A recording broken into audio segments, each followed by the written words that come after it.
All right, it is time to work on the Gospel of John. We've done 1 John, we've done 2 John, we've done 3 John. Now it's time to do the Gospel of John, and then we will have completed the entire Johannine corpus. Now, I might need to buy a commentary or 2 or 3. 1 John's relatively easy. 2 John, relatively easy. 3 John, even more easy. The Gospel of John, from what I remember, I haven't translated the whole thing, but it's not quite as easy. So if need be, I might be purchasing some commentaries here to help us with the translation. Now, I've got my sippy drink. It's a Rebel from Dutch Bros. It's all right. Let's get to translating, but first, let's make sure I've got enough ink in my fountain pen here. Oh, I'm running low. I don't want to use this pen to start my translation and then have to run out of ink. Let's ink up another pen here.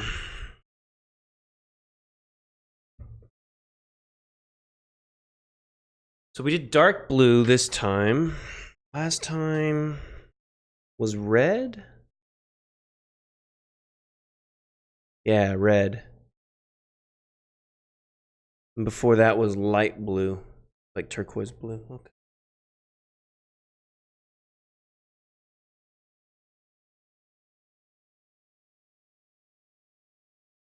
Now we're doing Yosemite green. It's a good one. I love this green. Okay.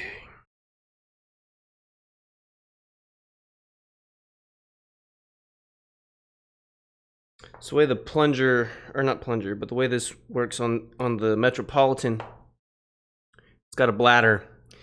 Most people opt to get a converter. However, the bladder actually contains more ink than the converter does, so I just keep it. The hard part with the bladder is you can't see how much ink is in it. That kind of sucks.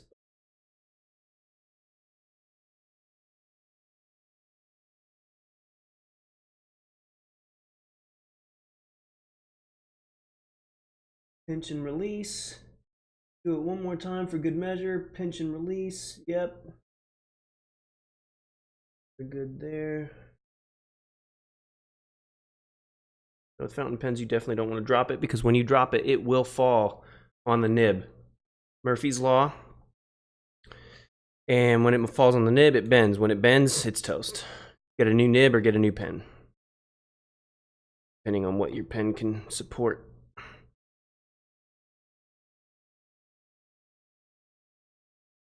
Okay. Are we writing here? This should be good. Right off.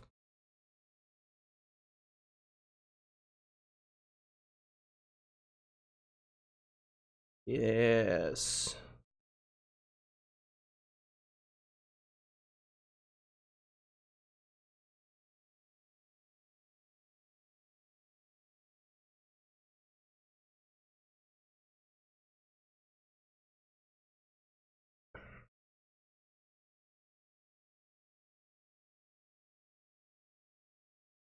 Chapter.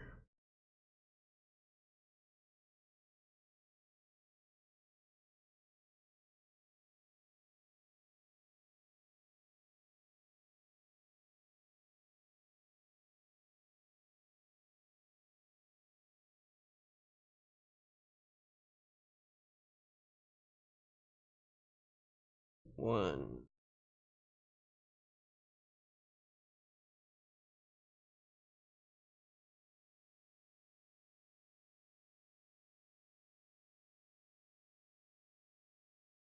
Okay.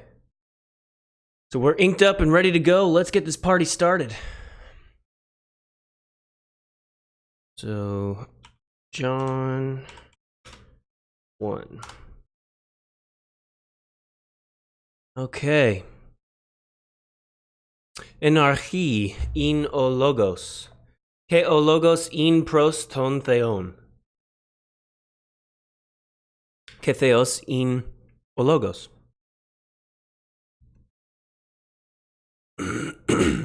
Okay, so verse 1. In the beginning was.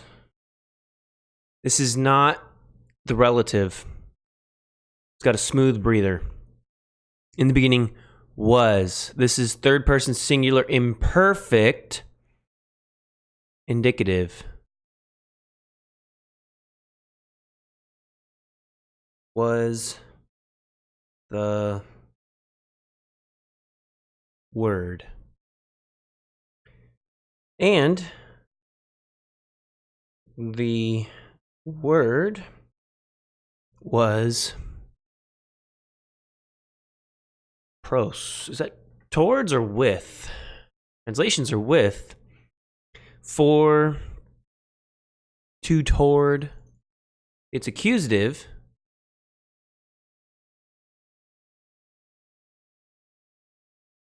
Marker of movement or orientation towards something, of place, person, or thing, after verbs of going. That's not the case here. Of sending, that's not the case here. Of motion, that's not the case here. Of leading, guiding, of saying, speaking, that's not it. Of asking, praying, that's not it. Of time, that could be it.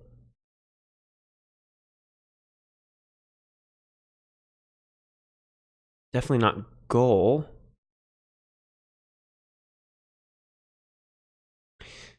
Interesting. Generally of design, destiny, but that's under the rubric of goal. Of relationship, hostile or friendly, against or for. Friendly, to, toward, with.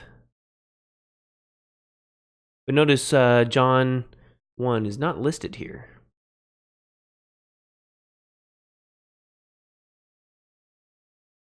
Oh. To indicate a connection by marking a point of reference with reference to. That's a bit cumbersome.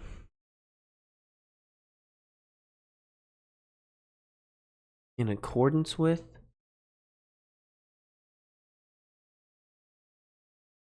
By, at, near. Be in a company with someone.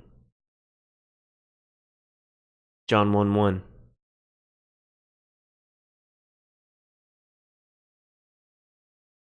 Okay, so the Word was with God, and so here it says God was the Word.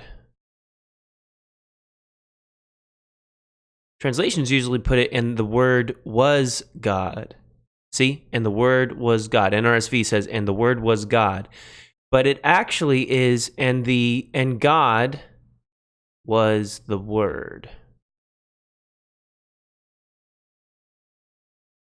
In the beginning was the Word, and the Word was with God, and God was the Word.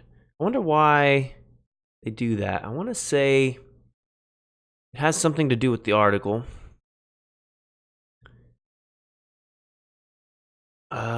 I want to say it's Caldwell's rule. I could be wrong on that, but that's just, for some reason, that's coming to mind.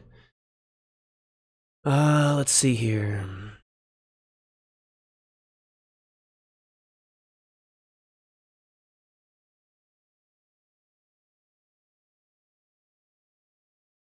Caldwell's rule, 256. Not Caldwell, Caldwell's. Okay, so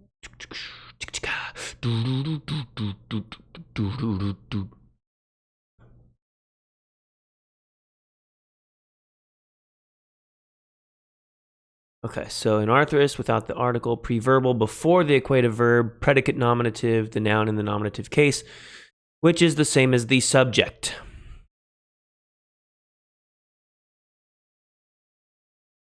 And in Arthurus, preverbal, predicate nominative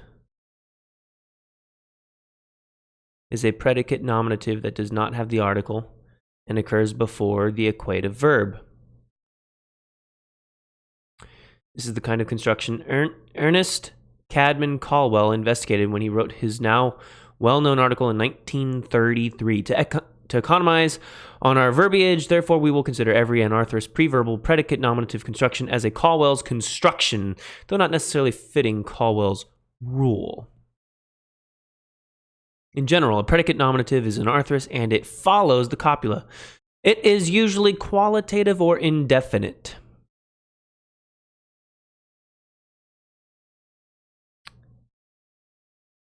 Okay, so it was basically an investigation into the Greek of John's Gospel. In JBL 1933. Wow, that article's been around forever. Or not article, that journal. Definite predicate nouns, which precede the verb, usually lack the article. A predicate nominative which precedes the verb cannot be translated as an indefinite or qualitative noun solely because of the absence of the article. If the context suggests that the predicate is definite, it should be translated as a definite noun.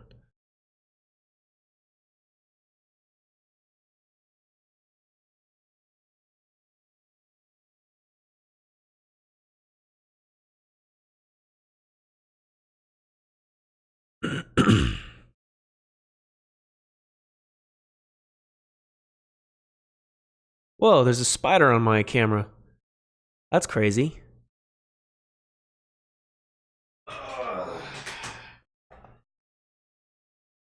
Alright guys, I gotta kill it.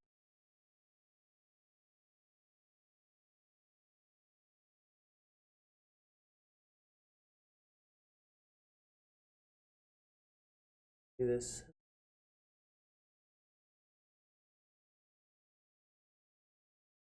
Yeah. No, don't get on my screen.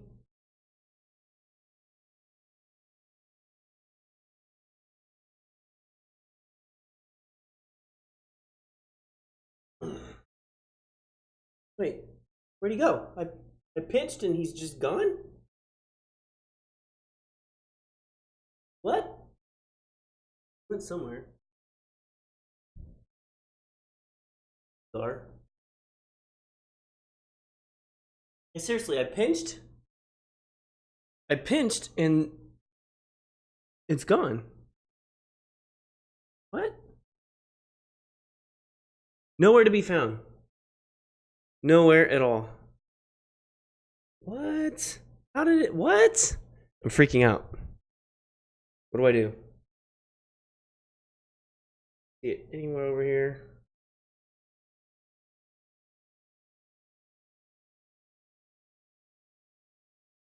Not on my fingers, not on me. Weird.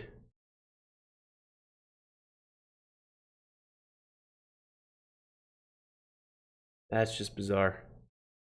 That's just bizarre. Okay, whatever.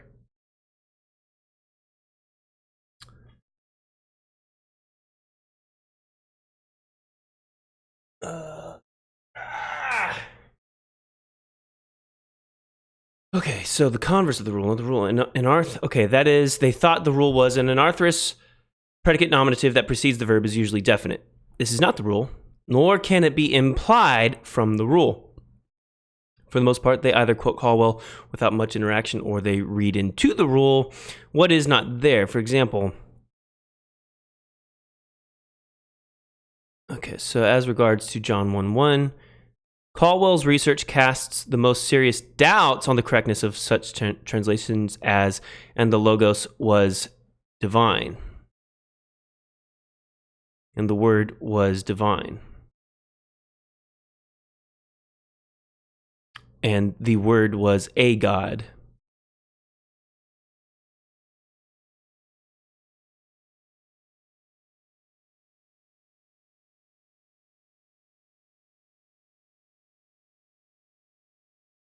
Actually, Caldwell's rule does not address this issue at all. Walter Martin goes so far as to say Caldwell's rule clearly states that a definite predicate nominative never takes an article when it precedes the verb, as in John 1:1. Although Martin states the rule rather than the converse, though too dogmatically for Caldwell did not say never. He assumes the converse of the rule in the very next breath. Ouch. Our point is that Caldwell's rule has been misunderstood and abused by scholars. By applying Caldwell's rule to John 1:1, they have jumped out of the frying pan of Arianism and into the fire of Sabellianism. I think what this comes to show is scholars are not inerrant.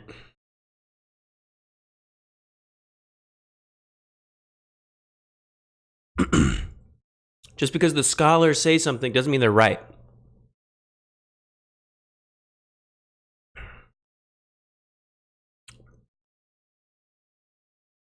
Okay.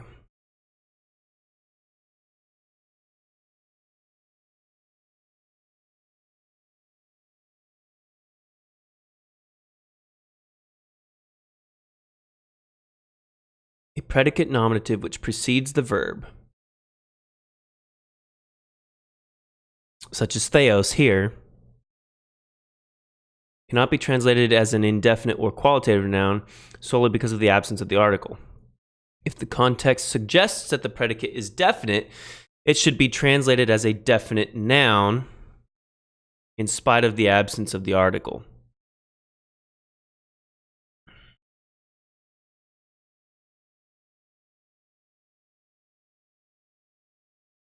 The absence of the article does not make the predicate nominative, indefinite, or qualitative. Well, now, see, this is not a predicate nominative.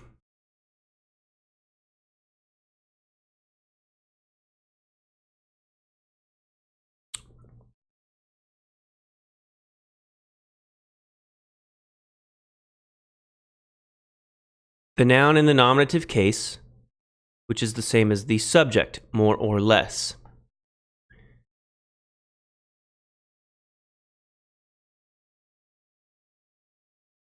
See, theos here is nominative singular masculine, theos.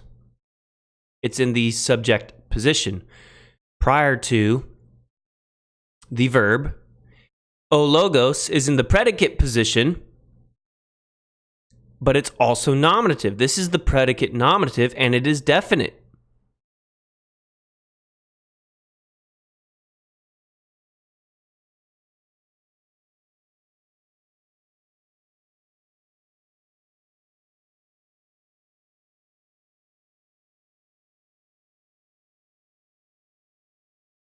"40 years afterwards, JBL, essay, qualitative."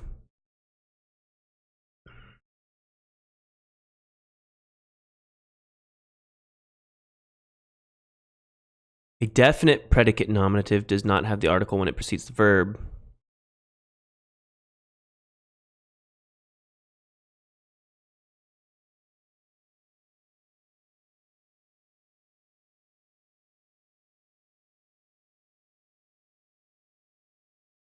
And an arthrous predicate nominative which precedes the verb is definite. This is the converse of Caldwell's rule, and such not valid inference.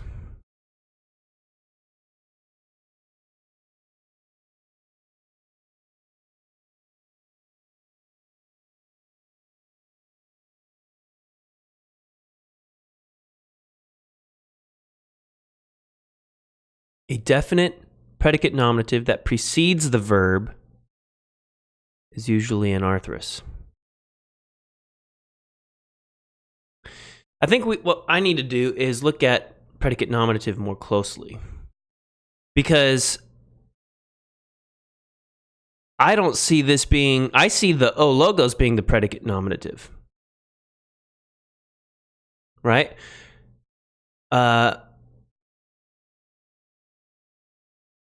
Well, maybe it's not, because it's following the form and function of en archi in O logos.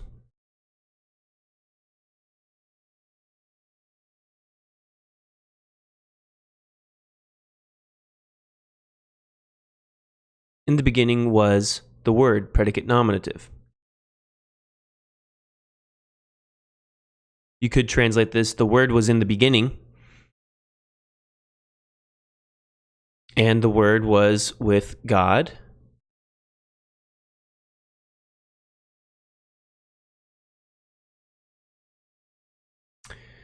Okay, let's look.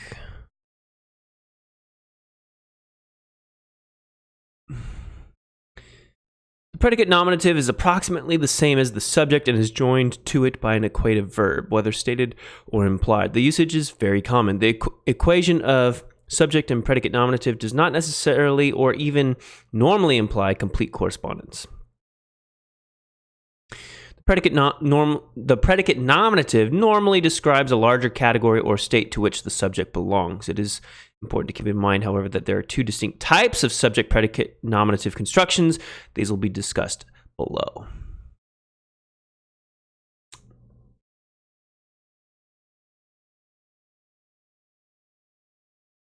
English translation requires that the subject be translated first.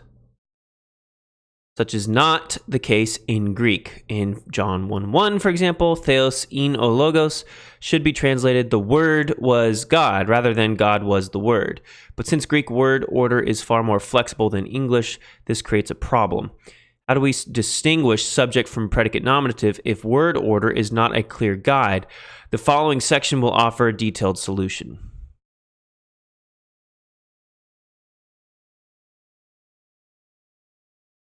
Usual relationship between the two is that the predicate nominative describes the class to which the subject belongs. This is a subset proposition.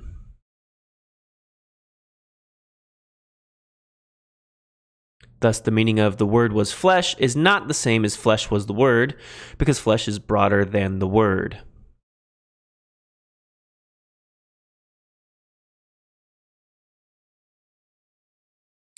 And then there's the convertible proposition. It's the construction indicating an identical exchange. That is to say, both nouns have an identical referent. The mathematical formulas of A equals B, B equals A are applicable in such instances.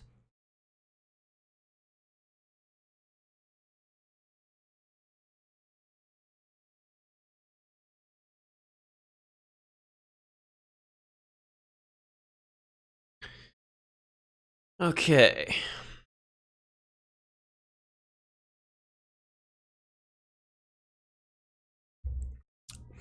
So subset would say John is a man, but a man is John. Those aren't necessarily the same thing, so they're subsets.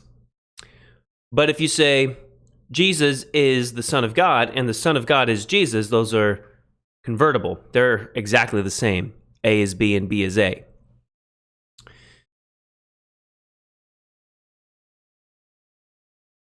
The general principle for distinguishing subject from predicate nominative is that the subject is the known entity. This principle is valid for both kinds of subject-predicate nominative constructions. In Greek equative clauses, the known entity will be distinguished from the predicate nominative in one of three ways.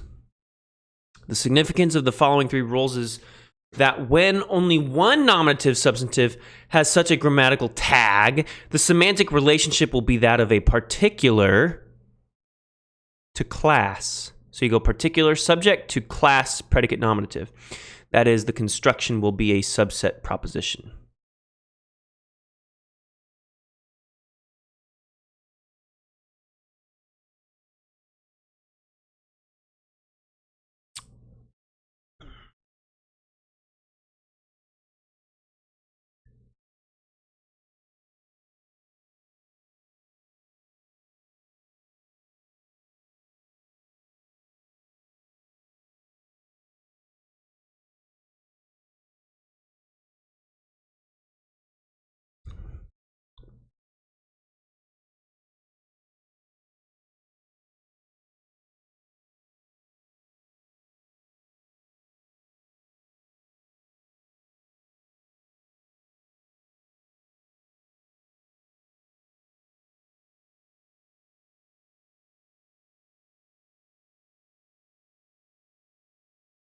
Okay, here's John 1:1.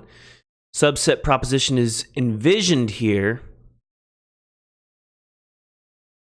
The logos belongs to the larger category known as theos. The force of this construction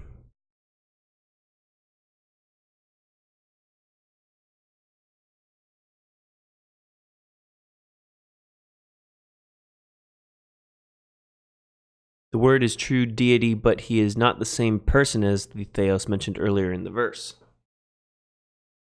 Okay, so I'm going to put this here. Subset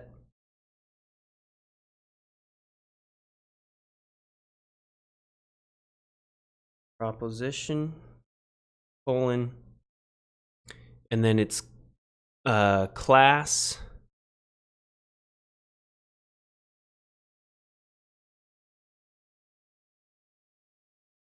or what was it? It was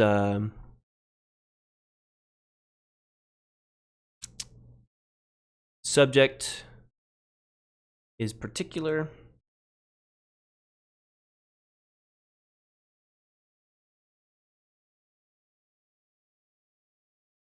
to class,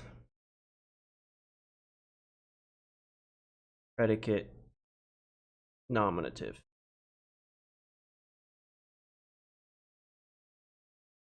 The word, subject, God.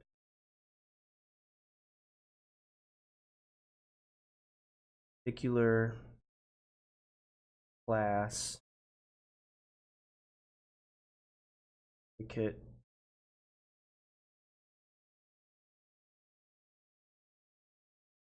and the Word was God. Woo! Verse 1, done. Utos in en archi pros ton theon. Okay.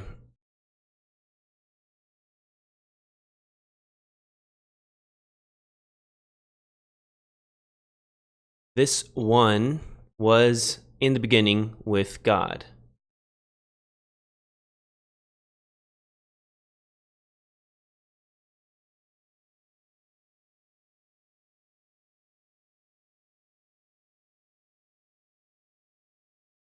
This one was in the beginning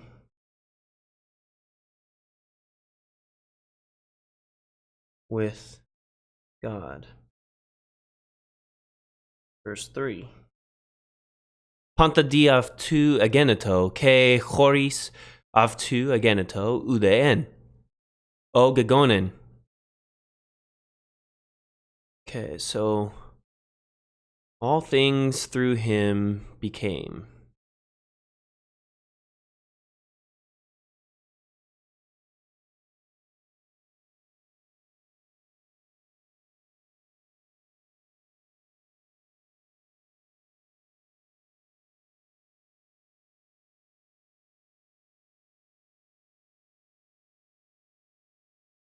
Oh, see, that's different. This is the latter part. Oh, but see, okay. So panta here is the nominative plural. All things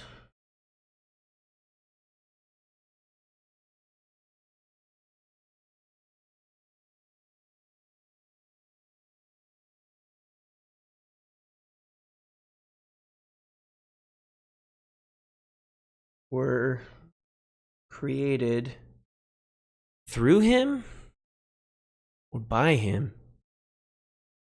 This is genitive through.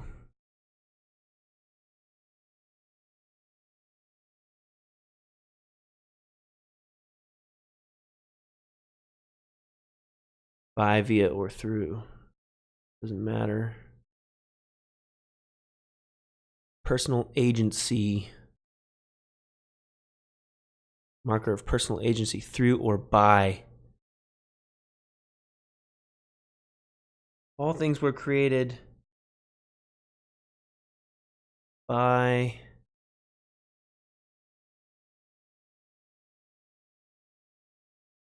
him and choris.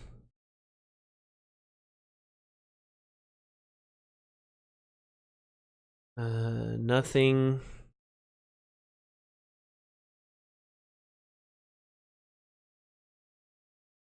So not one thing was created without him.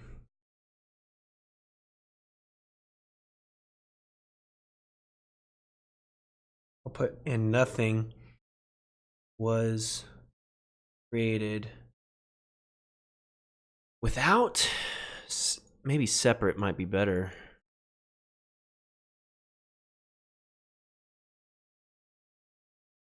Without or apart from. And nothing was created apart from him. Period.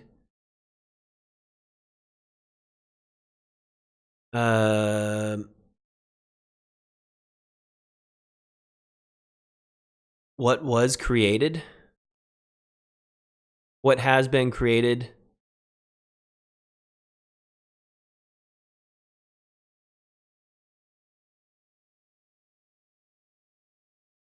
Perfect active indicative.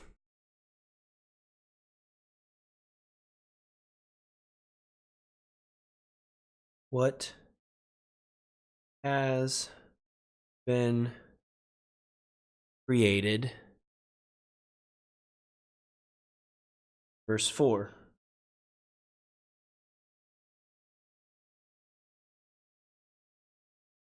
En αυτό ζωήν και η ζωή ειν το φως των ανθρωπων. What has been created in him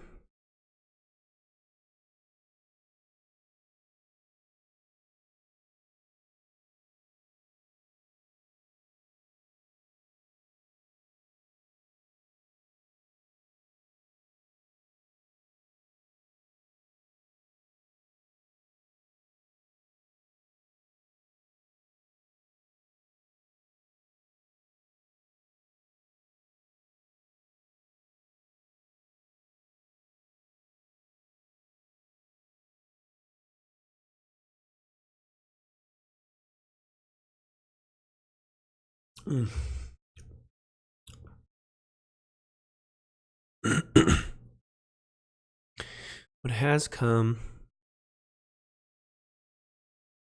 what has been created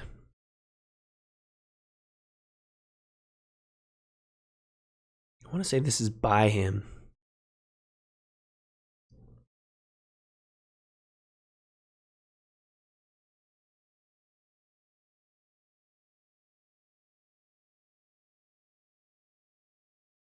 No, I don't think I can make that argument.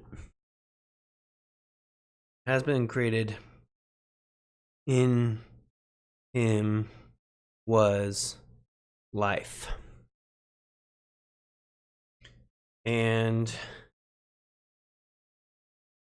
the life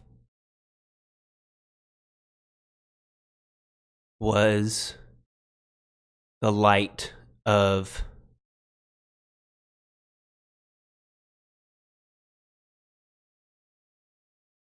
men. I like the way the NRSV does it though, light of people. And the life was the light of the people. Semicolon. Verse 5. Και το φως εν τη σκοτία φαίνει, και η σκοτία αυτό ου καταλάβεν. And the light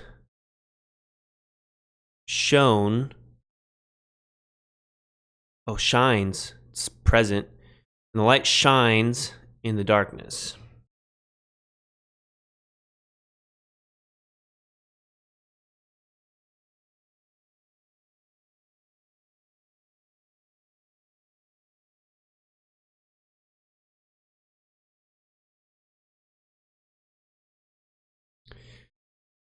Dude, welcome back. It's not exactly on topic though, so I know in the past you've kind of steered off the path of the discussion. So I'd encourage you to stay on point. Do you have anything you want to say about John 1 through 5, since that's what we're translating right now?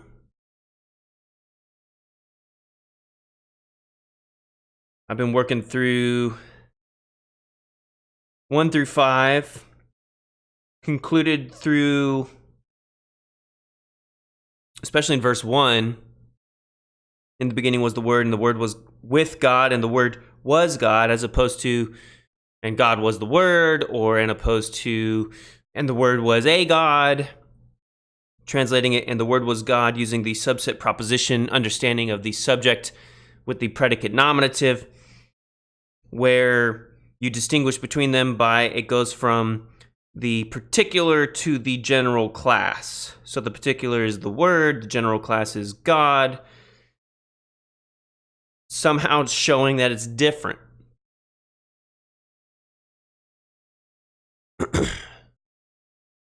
From God earlier in the sentence.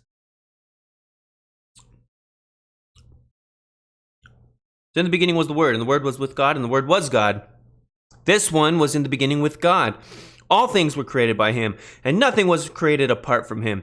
What has been created in him was life, and the life was the light of the people.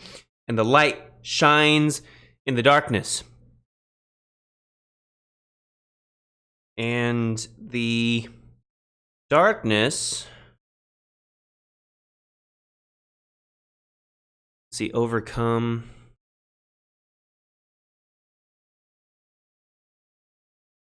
Did not overcome it, the light. And the darkness did not overcome it.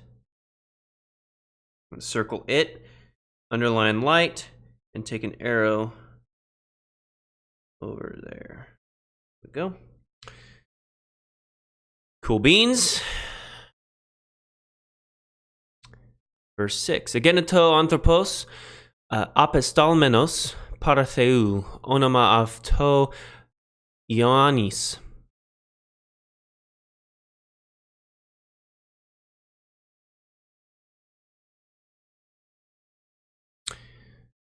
So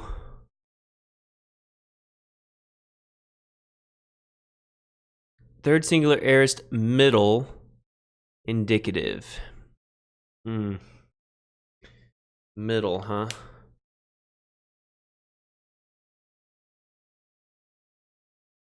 Active middle. Okay. Man. The NRSV says there was a man.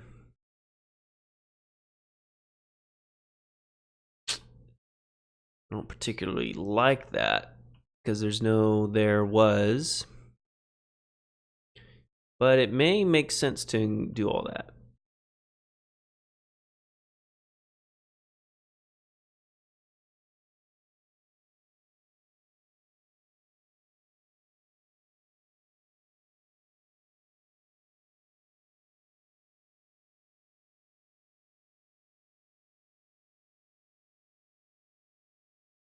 There was a man.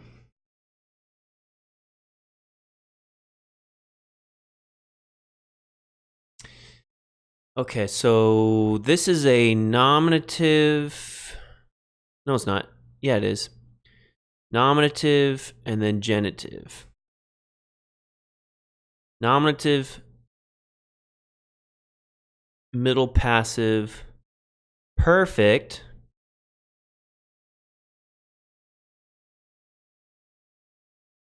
From apostello. One who was sent. One who has been sent. There was a man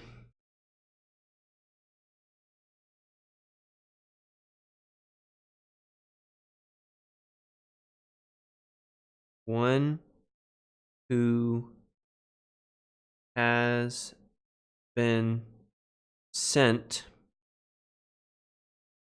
from God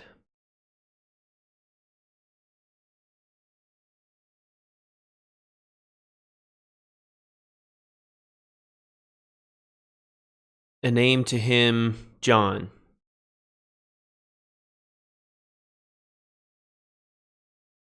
Literally, a name to him, John. I'm going to say whose name was John.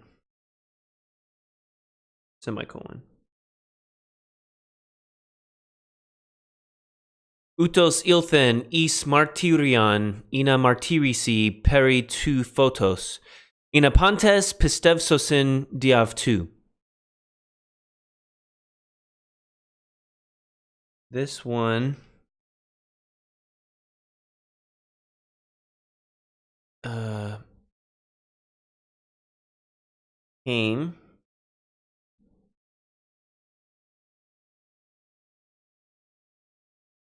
came to, but this is not a verb.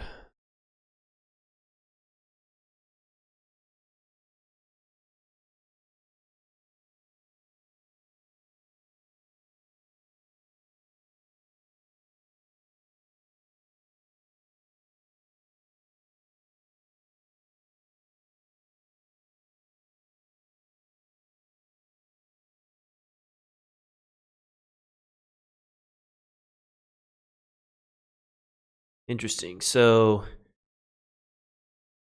this one came into testimony in order to testify concerning the light.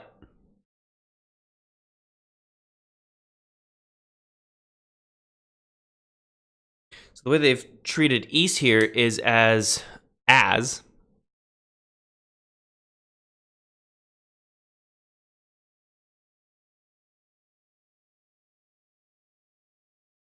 Can you do that?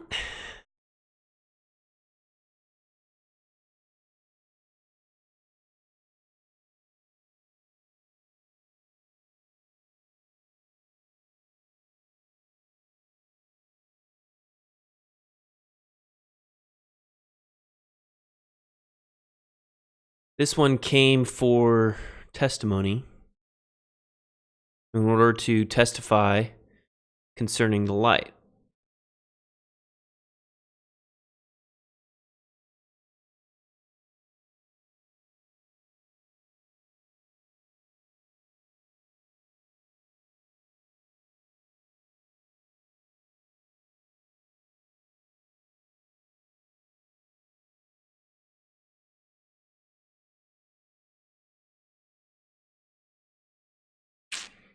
It's weird.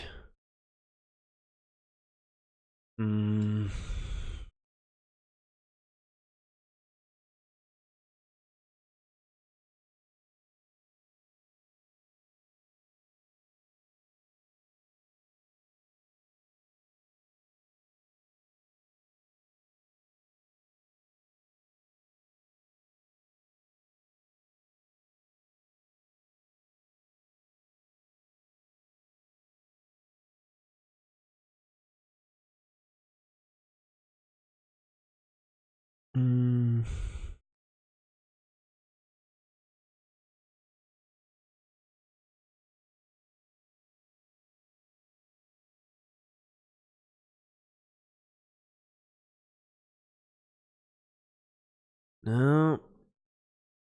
I think I'm stumped on this one.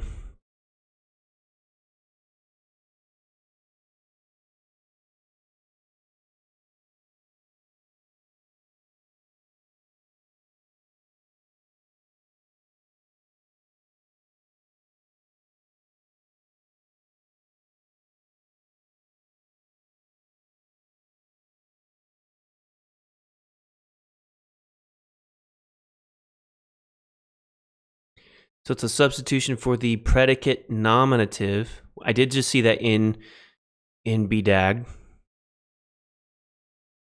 Can occur with ginome, logizome. Doesn't say anything about erchome.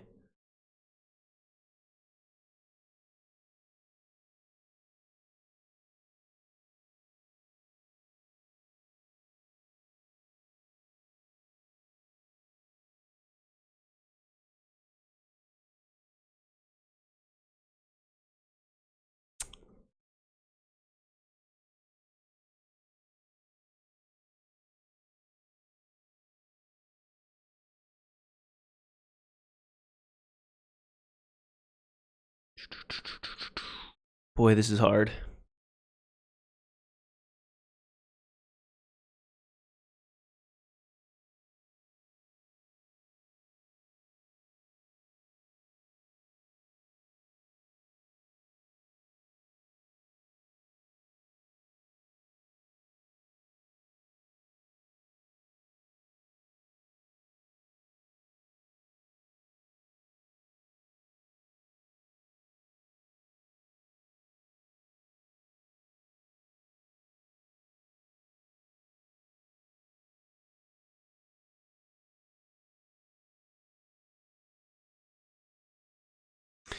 This isn't genitive.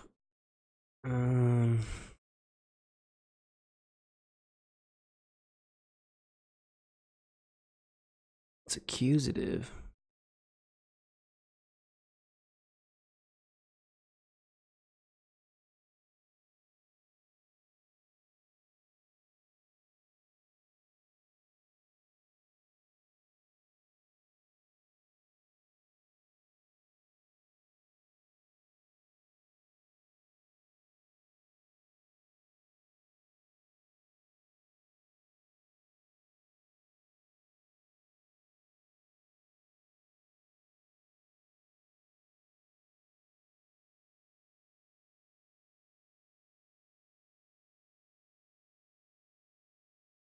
Mm-hmm.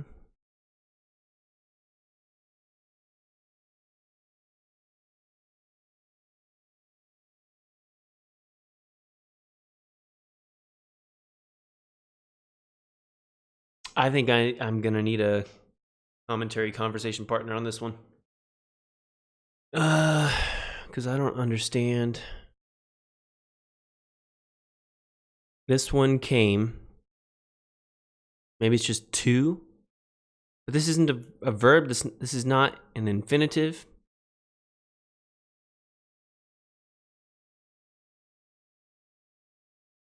All right, let's see what we can find here.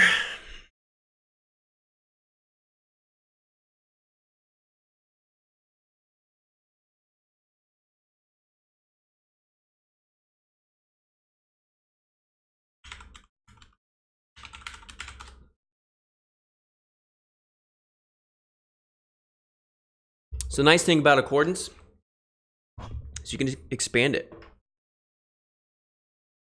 So, let's see here.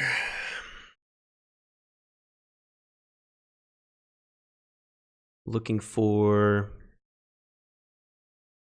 commentaries. Actually, let's sign in.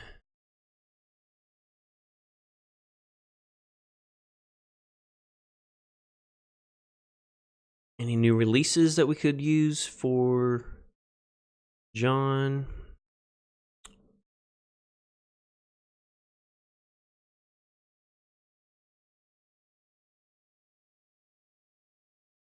Ooh, look at that. Gospel of John, Keener. That's probably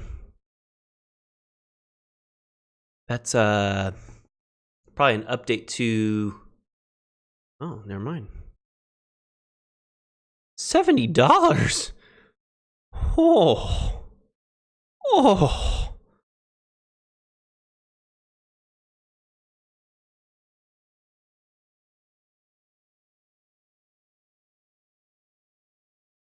Let's see.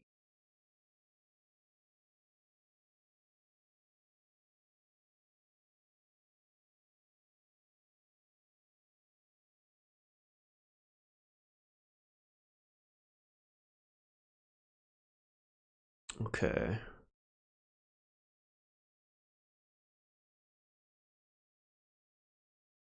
All right, this looks like it could be good.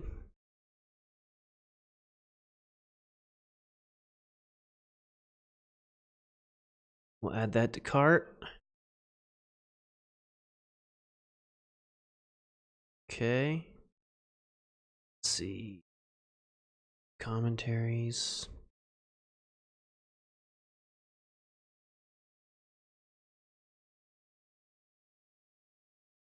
Too bad you can't search. Maybe there is a way, but let's see. FF Bruce, X, numbers.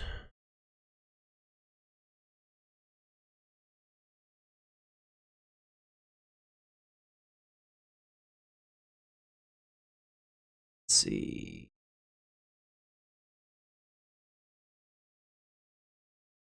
The Biblical Illustrator.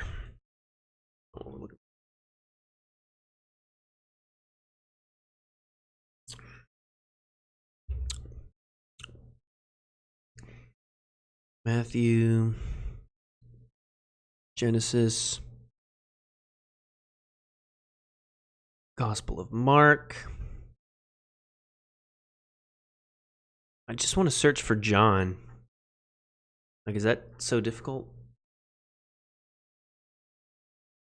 John.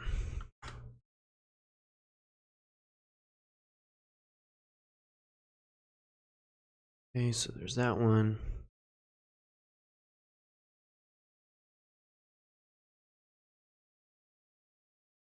Ooh, this one's a good one.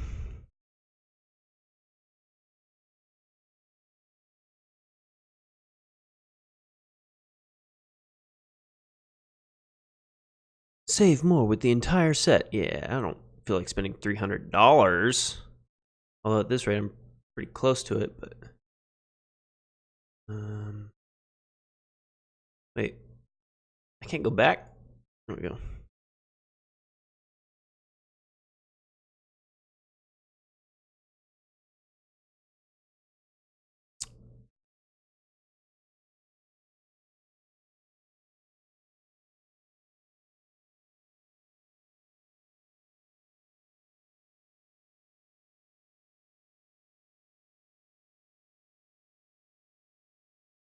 Smalley.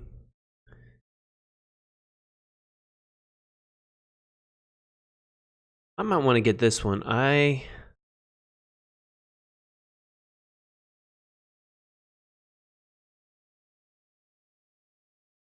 That's much newer.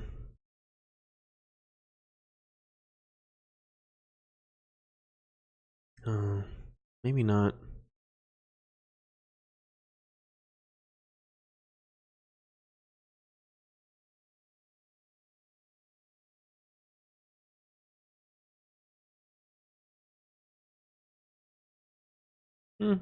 No, that could be good.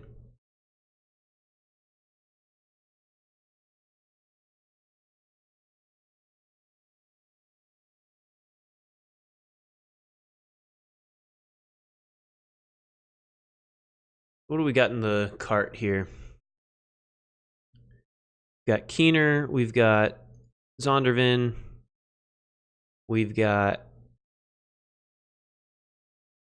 Keener, Zondervan, and Pillar.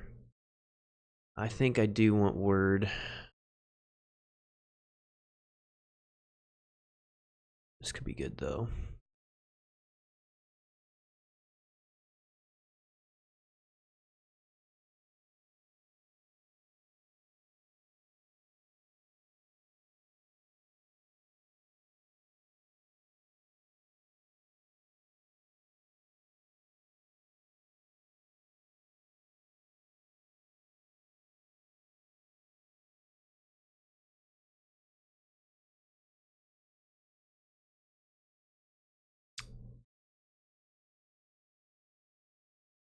This is old. I don't know if I want this one. Let's see when it was last updated.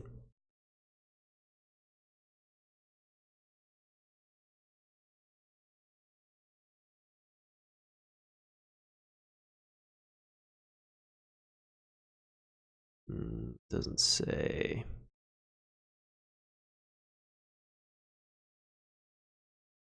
1999. Yeah, it's a little old. I might just forego that one.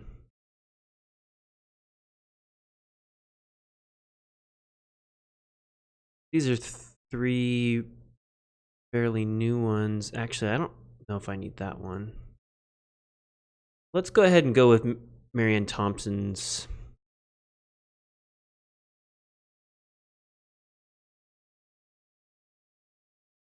Because it's newer. Not to say that newer is better, but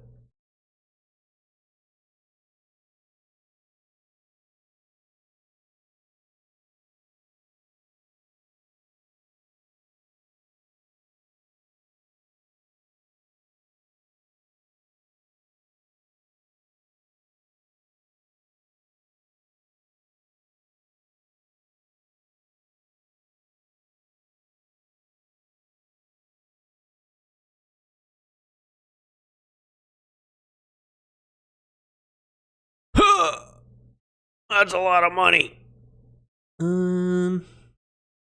Maybe I could do with just one.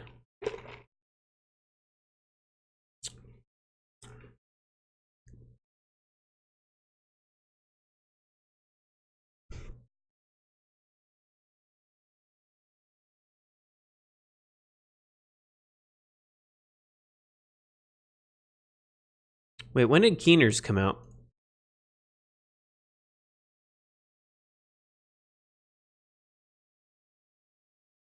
2010? Ooh.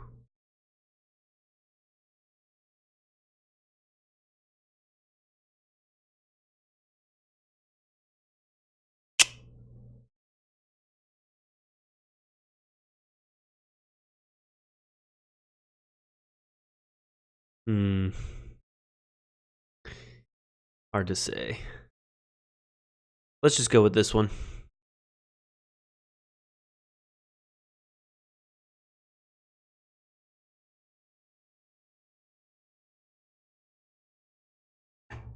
While I purchase, I'm going to switch my screen.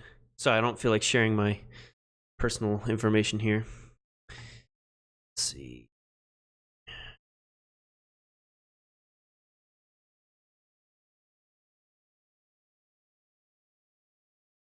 Okay.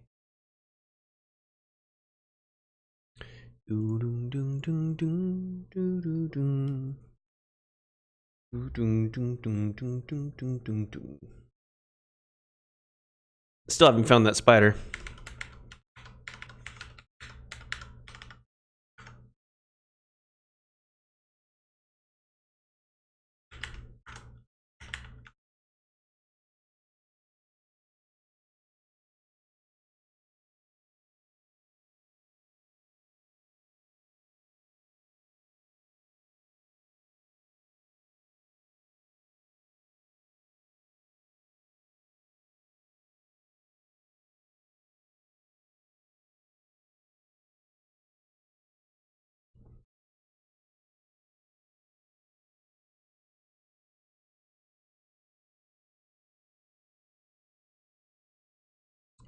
Okay. So now should be able to go straight in here and get it. I just don't know where I do that.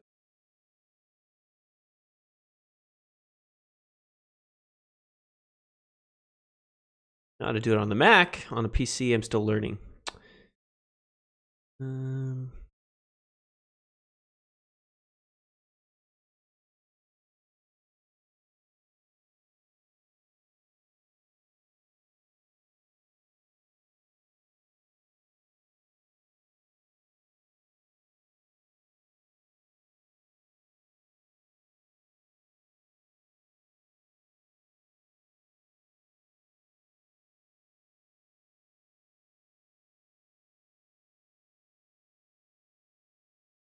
There we go. Boom. Not too shabby, huh? So I tell you what, we'll finish translating verse 7, 8, and 9, and then we'll stop there.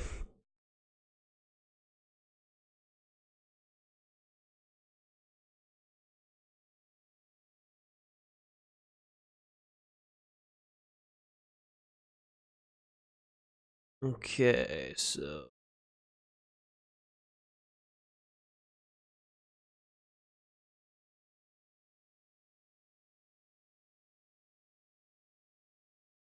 mm.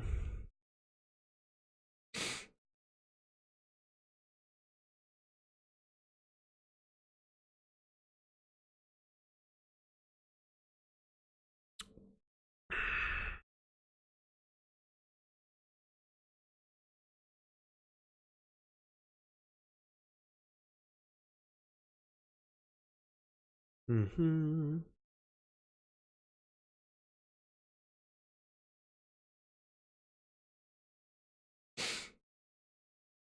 Okay.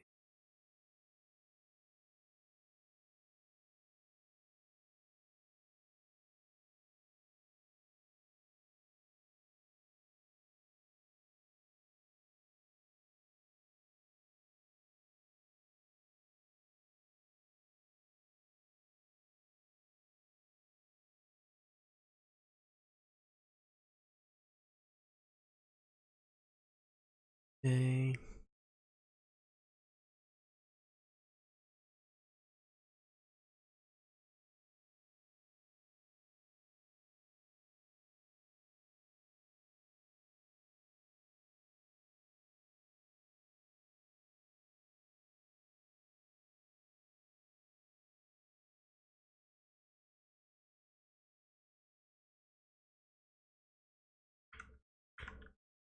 Where's the translation?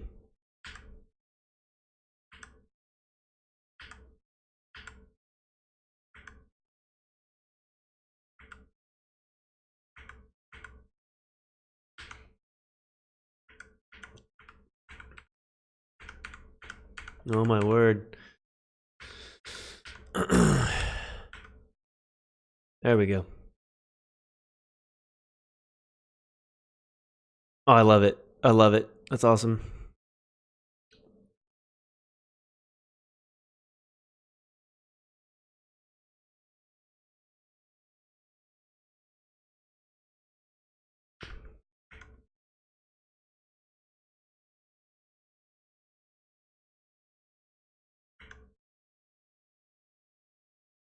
Okay.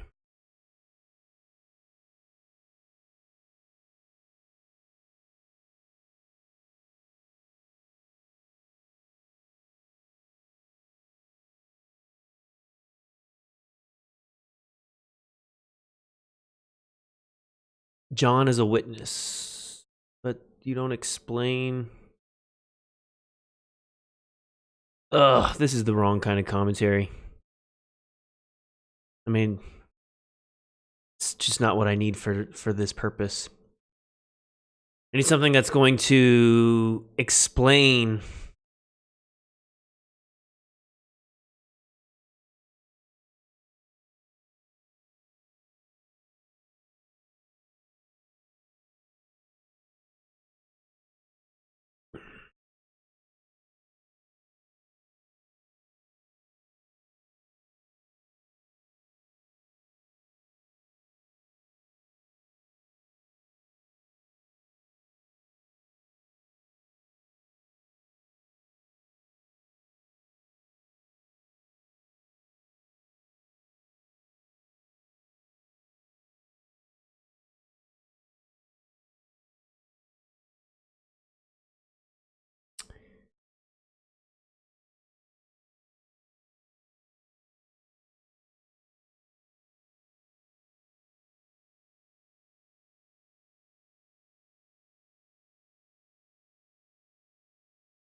That's on John 1:14.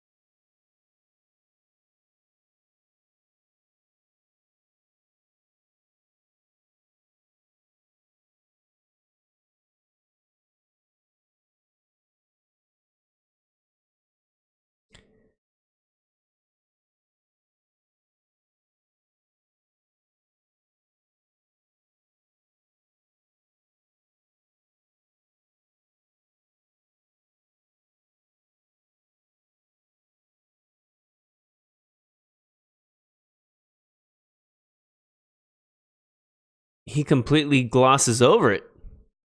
He completely skips this whole thing. So what am I missing?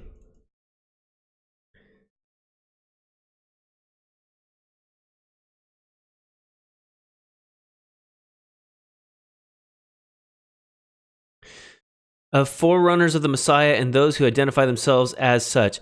Dang it, I didn't need to buy that. I could have saved $70.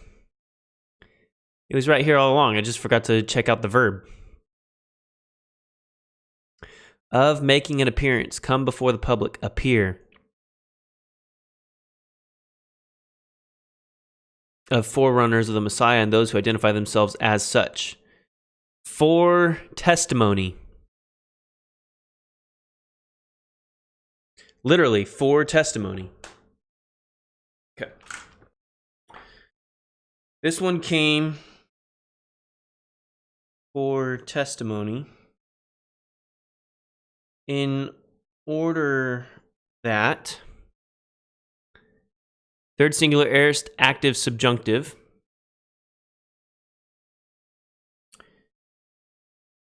he might testify concerning the light.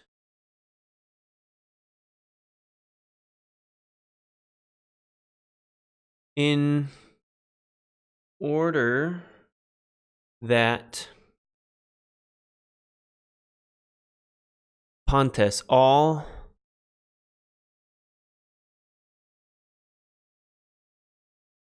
in order that all might believe through him.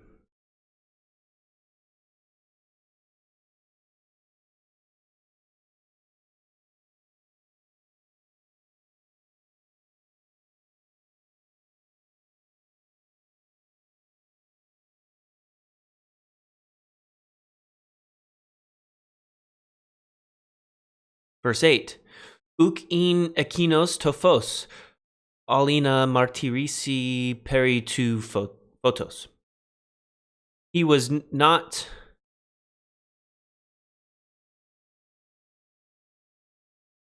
so 8. That one was not the light, but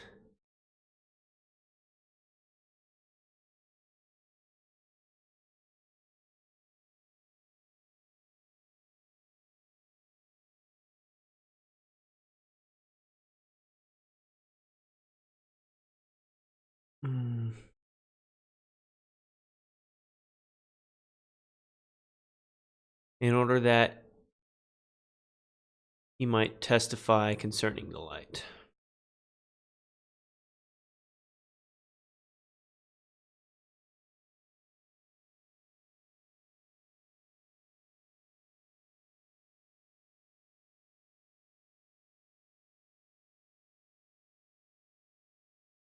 Period. Okay, now I don't think this was helping me.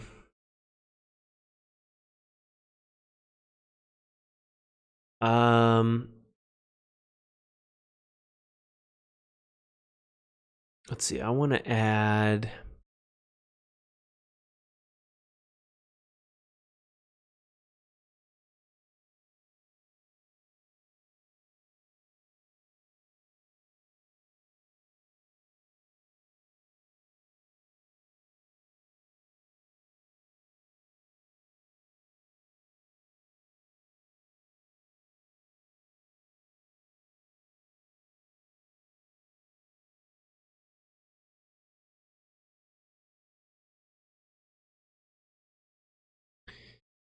here John came, so all might believe through him.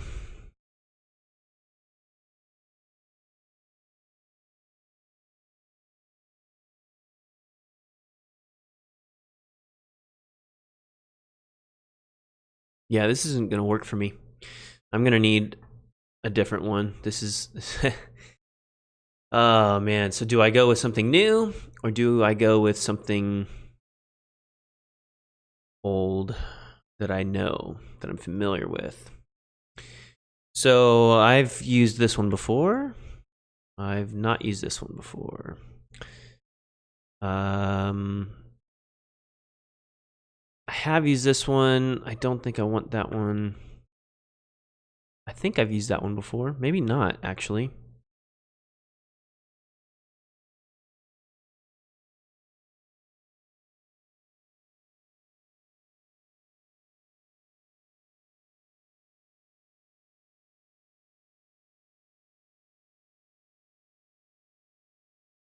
The nice thing about the word biblical commentary is there's translation and discussion about the translation. This one,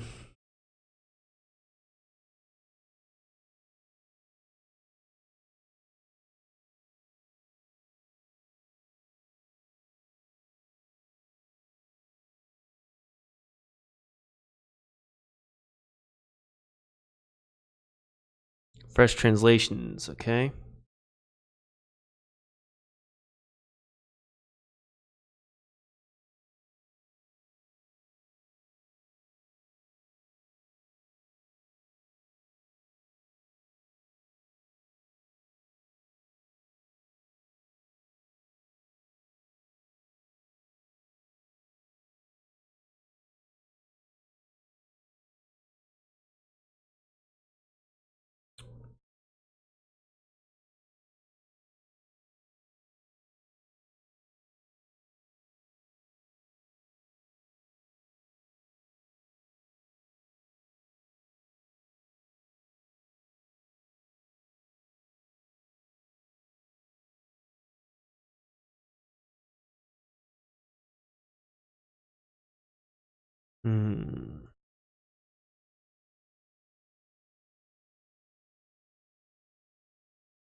Oh, yeah. Love it.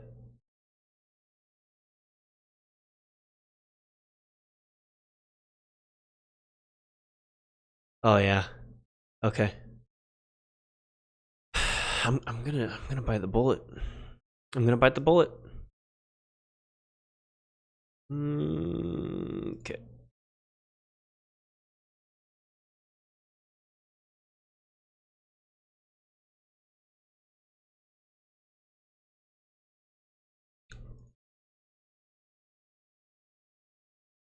Good news is I can do it as a tax write-off, but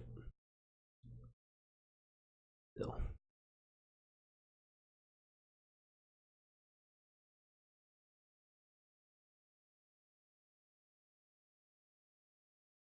Wait, did I add that one yet?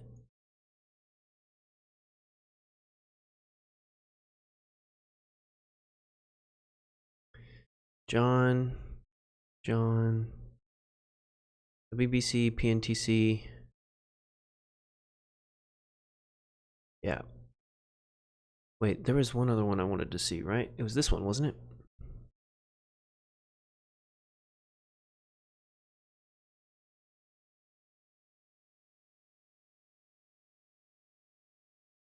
I want to get it, but I don't think that this style is going to help me.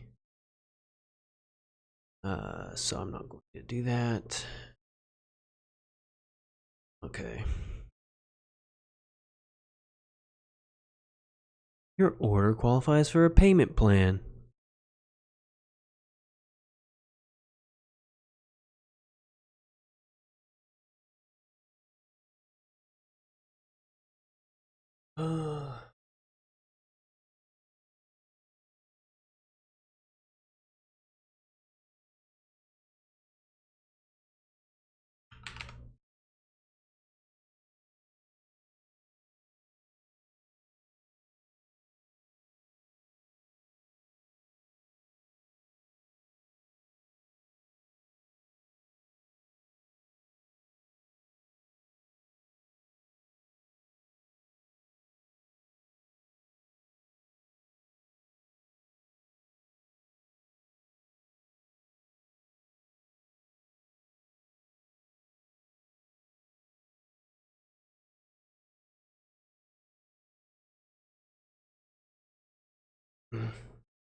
Mm-hmm.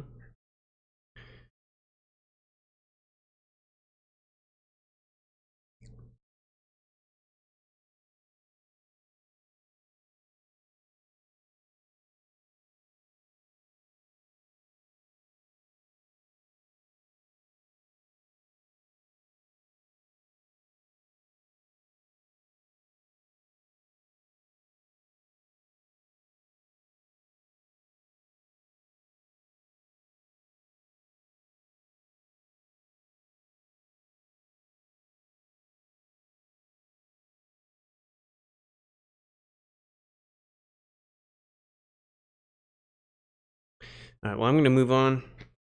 It's having errors processing. That's fun. I think trying to do 2 separate purchases in the matter of 5 minutes lagged it with my bank. So we made it through verse 8. In the beginning was the Word, and the Word was with God, and the Word was God. This one was in the beginning with God. All things were created by him, and nothing was created apart from him. What has been created, in him was life, and the life was the light of the people. And the light shines in the darkness, and the darkness did not overcome it. There was a man, one who has been sent from God, whose name was John.